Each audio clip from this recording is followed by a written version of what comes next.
할렐루야 샬롬 하고 인사합니다. 할렐루야 샬롬 샬롬 샬롬 샬롬 샬롬. 하나님 사랑합니다. 여러분 주 안에서 사랑합니다. 사무엘하 13장 전체 봅니다. 사무엘하 13장 전체 1절부터 39절까지 있습니다.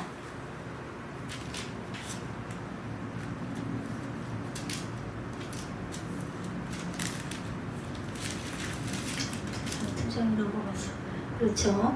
39절에 다윗 왕의 마음이 압살롬을 향하여 간절하니 암논은 이미 죽었으므로 왕이 위로를 받으려더라. 이렇게 마지막 절이 13장 1절은 그 후에 그 일이 있으니 다윗의 아들 압살롬에게 아름다운 누이가 있으니 이름은 다말이라. 다윗의 다른 아들 암논이 그를 사랑하나. 이렇게 말해서 그는 처녀이므로 어찌할 수 없는 줄을 알고 암논이 그의 누이 다말 때문에 우라로 말미암아 병이 되니라. 13절 암논과 다말에 대한 이야기가 쭉 이렇게 이어지는 그런 내용입니다.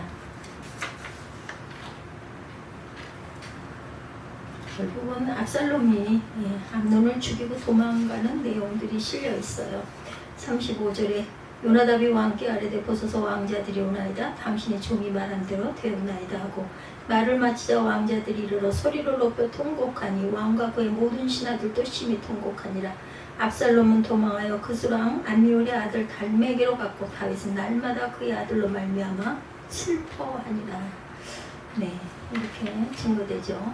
성경에 기쁘고 즐거운 미담만 늘 있는 것이 아닙니다. 성경에는 슬픈 이야기도 있고 괴로운 이야기도 있고 때로는 말하기 정말 민망한 그러한 이야기들도 많이 있습니다.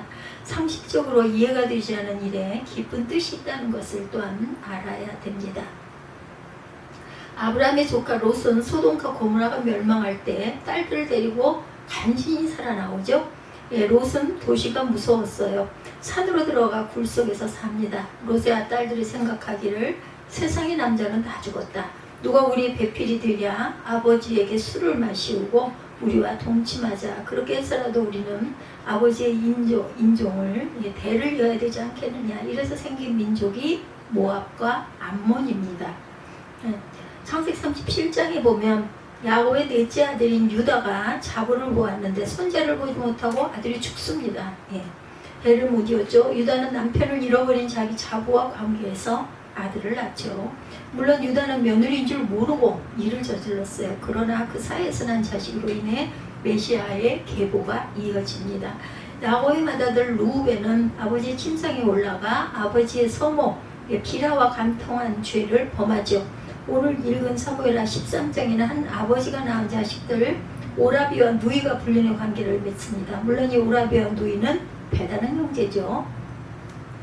그렇다 하더라도 성경은 이성과 같은 불륜의 관계들을 쭉 나열해요. 죄로 규정하고 율법으로 금했습니다. 레위기 18장에 하나님은 모세를 통해서 너희는 고륙 지친의 하체를 범하지 말라고 했어요. 어미 계모의 하체를 범하지 말라고 말합니다. 내 자매 곧 아비의 딸이나 어미의 딸의 하체를 또한 범치 말아라 말하죠. 손녀와 외손녀의 하체를 범하지 말아라. 계모가 내 아비에게 낳은 딸은 내 누이니 하체를 범치 말라. 고모, 이모, 숙모, 자부, 형제의 아내 등등의 하체를 범하지 말아라. 이것들이 죄고 악이라고 말합니다. 그런데도 불구하고 금령 중에 하나인 계모나 서모가 자기 아비에게 낳은 딸은 분명히 누이인데도 불구하고 다윗의 한 아들이 누이의 하체를 범한 불상사가 발생했어요. 13장에 보면 범죄의 장본인은 다윗의 장남 암논입니다. 피해를 입은 누이는 다말이라는 배다른 형제죠. 암논은 다윗의 아내 이스라엘 여인 아히노함이 다윗에게 낳은 다윗의 맏아들이고 다말은 다윗의 또 다른 아내 그수랑 달메 딸 마아가가 다윗에게서 낳은 딸이에요. 다윗 왕가 일어나는 모든 불상사의 책임은 다윗에게 있다고 해도 과언이 아닙니다. 아내를 셋 가졌다는 것만으로도 다윗은 한 가정의 책임 있는 아버지 노릇을 하기가 아주 어렵죠. 더욱이 다말을 낳은 다윗의 아내는 그수랑 달메의 딸입니다. 정략 결혼을 한 거죠. 외교 전략상 달메의 딸을 아내로 삼은 거예요. 그러나 그것은 하나님의 그 많은 계명에 저촉되는 일이었습니다. 신명기 7장 1절에서 3절에 보면 너희는 너희가 들어가 살 땅의 족속 헷, 기르가스, 아모리, 가나안, 브리스, 히위 여우수 족속과는 아무 언약도 맺지 말아라 이렇게 말합니다. 그들과 혼인하지 말라. 내 딸을 그들의 아들들에게 아내로 주지 말며 그들의 딸을 너의 며느리로 삼지 말라고 말했어요. 그런데도 불구하고 다윗은 율법이 금하는 가나안 족속의 딸을 아내로 삼습니다. 거기다 그 사이에서 난 아들과 딸은 절세미인이었어요. 아주 잘생겼습니다. 다말은 오라비가 반할 정도로 아름다웠고 다말의 오라비 압살롬은 온 이스라엘 국민이 부러워할 정도의 미남이었습니다. 그게 탈이에요. 암논과 다말은 고륙지친이죠.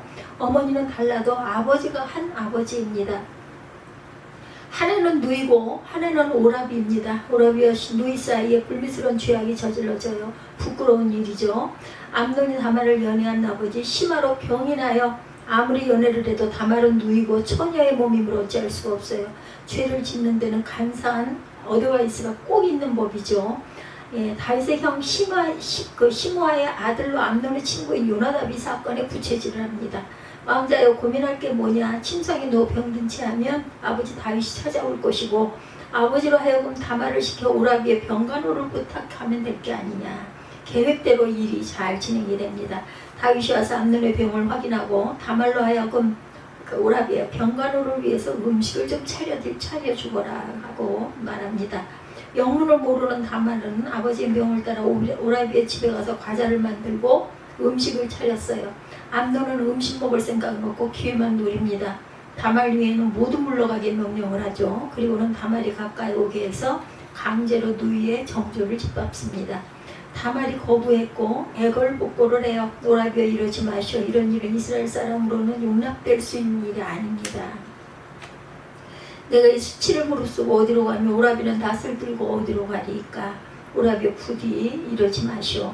정소원이라면 아버지께 아뢰시오. 암논은 누이의 말을 듣지 않고 강제로 끌어다 동침을 했고 그렇게 해서 그렇게 하고 돌아서자마자 암논은 다말을 아주 미워합니다. 증오합니다. 욕을 하고 침을 뱉고 내쫓습니다.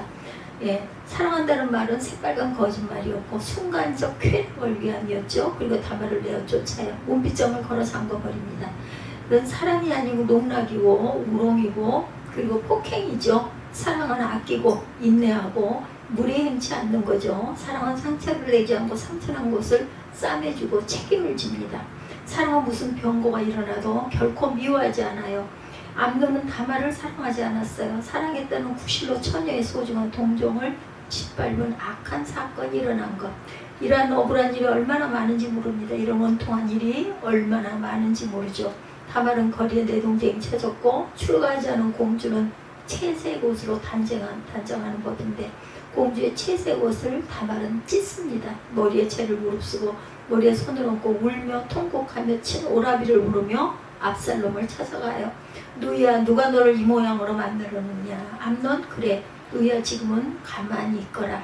압살롬은 가슴에 비수를 품고 다말은 압살롬의 집에서 처량하게 지내면서 2년이라는 세월이 흘렀어요. 암논은 다말의 일을 잊었으나 압살롬은 잊지 않습니다. 그는 누이를 욕보이는 원한을 갚을 기회를 찾고 있었고 압살롬이 끈질기게 누이의 원한을 갚으려 하는 데는 또 다른 이유가 있었죠. 암논은 다윗의 맏아들이죠. 맏아들은 을의 왕위를 계승할 왕세자입니다. 압살롬은 왕위를 노리고 있어요. 누이의 원한을 핑계로 암논을 없애버려야 되겠다 생각을 하는 거죠. 목축옥을 하는 사람들은 1년에 한 번씩 양탈을 깎아요. 양탈을 깎을 때는 연회를 베풀고 잔치를 엽니다. 형제와 일가 친척들을 초대하죠. 농사하는 사람들이 추수잔치와 방불할 것이다. 압살롬은 형제들을 초대합니다. 아버지 다윗도 초대했어요. 다윗은 자식들에게 폐를 끼친다고 사양하죠. 압살롬은 아버지 대신 암논을 꼭 보내줄 것을 간청합니다. 다윗은 압살롬의 요구대로 모든 자식들로 하여금 압살롬의 초대에 응하게 하죠. 암논이 술을 마시고 취했을 때 압살롬의 사주를 받은 자객들이 암논을 죽이죠. 왕자들은 노새를 타고 모두 다 도망갑니다. 오라비가 누이의 정절을 짓밟고 동생이 형을 쳐 죽이는 살인극이 벌어진 거죠. 다윗의 집은 쑥대밭이 됐어요. 이 비극은 형제와 형제 사이의 비극이 아니고 죄악은 오라비와 누이 사이의 죄악이 아닙니다. 동생이 형을 죽이고 오라비가 누이의 정절을 짓밟을 것은 무대에 보여진 연출에 지나지 않았을 뿐 죄악의 원인과 책임과 뿌리는 다윗에게 있었죠. 예. 다윗은 그가 뿌린 죄악의 씨에 대한 열매를 그 자식들을 통해서 거두고 있는 셈입니다. 남의 정죄를 유인하고 남의 생명을 파리 목숨같이 여긴 사람은 다른 사람 아닌 다윗 자신이었어요. 우리아를 죽였고 우리아의 아내의 정죄를 유린했고, 다윗은 남의 아내를 빼앗고 남의 목숨을 빼앗았으나 다윗의 아들들은 형제간에 죽이고 형제간에 정죄를 짓밟습니다. 다윗이 범죄했을 때 나단 선지자가 와서 경고하죠. 이 경고가 그대로 이루어집니다. 내가 나 야훼 말씀을 업신여기고 칼로 우리아를 죽이고 그의 아내를 빼앗아 내 아내로 삼았으니 이제부터 칼이 내 집에서 영원히 떠나지 아니하리라. 내가 내 집에 재난을 일으키리라. 내 아내는 다른 사람에게 내어주리라. 이렇게 나단이 예언을 한 것이 그대로 이루어집니다. 사람은 심은 대로 거두죠. 육체를 따라 심는 자는 육체로부터 썩어질 것을 거두고 성령을 따라 심는 자는 성령으로부터 영생을 거둡니다. 갈라디아서 6장 7, 8절이죠. 죄는 두 가지 흐름이 있어요. 내면적인 것과 외면적인 것이 있습니다. 사람의 마음 밑바닥에는 지하수처럼 흐르는 죄의 근성도 있죠. 이것을 누구에게나 있는 거예요. 의식 뒤에 숨어있는 잠재의식이기도 합니다.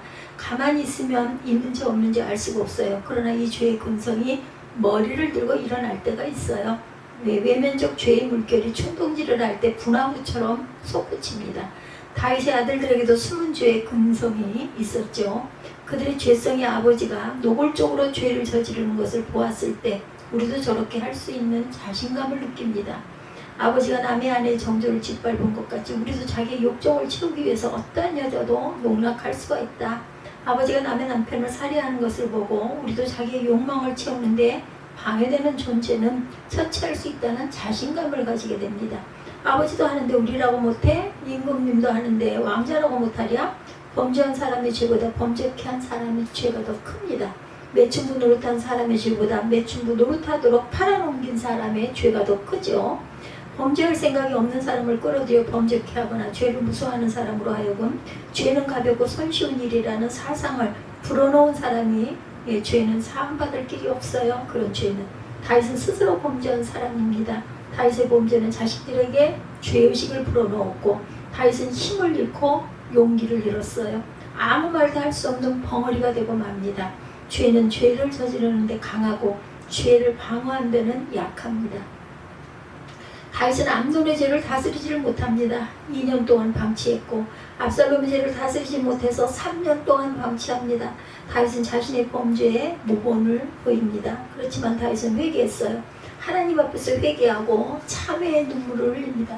그것을 자식들이 보는 앞에서 너희들은 나와 같이 범죄를 저지르지 말아야 한다는 것을 철저히 가르쳐야만 했어요. 그렇게만 했더라면 그 이상 더 큰 병고는 아마 당하지 않았을 것인데 죄를 저질러 하나님 앞에 죄인된 사람이라 할지라도 다른 사람으로 하여금 자기와 같은 죄에 빠지지 않도록 죄를 방지할 책임이 있습니다. 더욱 회개한 자라고 한다면 암논과 압살롬의 범죄는 다윗 왕가를 몰락으로 이끌어갔고 멸망의 전주곡이 되게 하죠. 다윗은 자식들이 범죄하기 시작하는 죄의 멱살을 잡지 못했어요.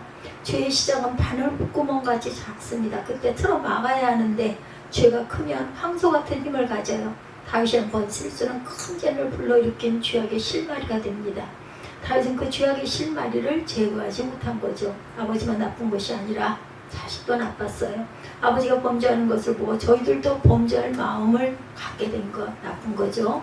그것은 그렇다 하더라도 범죄한 후에 아버지 회개하는 그러한 정상을 볼 줄 아는 자식들이 되었어야만 합니다. 한나절 한순간의 실수로 그 실수를 숨기려다가 살인까지 범하고 선지자의 책망을 듣고 그날 이후 밤을 낮삼아 침상을 적시며 통곡하는 아버지의 참여하는 모습을 보았어야 합니다. 아버지의 참여하는 아픔을 더 아프게 볼 줄 아는 자식들이었다면 아버지와 같은 죄에 결코 빠지지 않았을 것이죠. 범죄는 달고 회개는 씁니다. 범죄의 단맛보다 회개의 쓴맛이 더 쓰다는 것을 예상하지 못했다는 거죠. 죄인은 저주를 받아 마땅합니다. 다윗은 범죄했으나 회개했고 다윗의 범죄와 다윗의 회개를 압살롬도 보고 암논도 보았어요. 압살롬과 암논은 회개를 보고 범죄하고 범죄한 후에는 회개하지 못했습니다. 둘 다 저주의 죽음을 죽고 맙니다. 죄는 먼저 회개할 것을 생각해야 돼요. 회개에 쓴 자는 범죄의 쾌락보다 10배나 쓰다는 것을 또한 알아야 합니다. 죄는 죄를 저지를 죄의 싹수를 없애야 되겠죠. 죄인이 죄를 짓도록 죄의식을 고취시키는 죄는 결코 적은 죄가 아닙니다. 다윗같이 범죄하지 말아야 되겠죠. 암논같이 범죄하지 말아야 합니다. 압살롬같이 범죄하지 말아야 합니다. 다윗같이 잘못되었더라도 회개할 줄 아는 용기와 믿음들, 그리고 자녀들이 똑같은 죄를 저질렀다 하더라도 그 아이들을 벌을 주고 또한 그것을 깨달아 알 수 있도록 미리 경계했어야 하는 부분이 잘못된 부분이라는 것. 오늘 암논과 다말의 사건을 통해서 그 죄악으로 인해서 암논도 죽고 또한 압살롬, 그 사랑하는 아들도 잃어버리게 되는 그런 사건에 대해서 우리가 잘못된 일이 있을지라도 끝까지 회개할 줄 아는, 그리고 자녀들과 내 아랫대들을 잘 다스릴 줄 아는, 믿음으로 돌아올 줄 아는 저와 여러분들이 되시기를 주님의 이름으로 축복합니다.